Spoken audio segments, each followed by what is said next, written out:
কি কি কারণে আপনার কিডনিটা নষ্ট হয়? নাম্বার ওয়ান, যদি বাংলাদেশে কিডনি যে তিনটা কারণে নষ্ট হয় বেশি। নাম্বার ওয়ান, মানুষ খুব বিজি থাকে, কাজ করে কিন্তু গুরুত্ব দেওয়া পানি পান করে না, ঠিক আছে?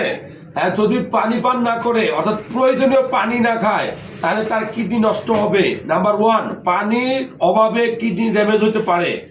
নাম্বার টু, যদি কোনো মানুষের আনকন্ট্রোল ডায়াবেটিস থাকে, আনকন্ট্রোল ডায়াবেটিস আছে, মন চাইলে ওষুধ খান, মন চাইলে ওষুধ খান না, কোনোদিন ডায়াবেটিস 15, কোনোদিন 10, কোনোদিন 30, এই যে ডায়াবেটিস, যদি আপনার ডায়াবেটিস থাকে তাহলে আপনার কিডনি ড্যামেজ হবে।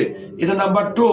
নাম্বার থ্রি, ঠিক আপনার যদি হাইপার টেনশন বা উচ্চ রক্তচাপ থাকে, মাঝে মধ্যে আপনি একটানা 1 মাস ওষুধ খান, প্রেশারের ওষুধ, পরে আপনি প্রেশার ওষুধ খান না, এই যে প্রেশার ওষুধ আপনি নিয়মিত খান না, এটা কিডনি ড্যামেজ হওয়ার অন্যতম কারণ। আর এছাড়া কিভাবে কিডনি নষ্ট হতে পারে?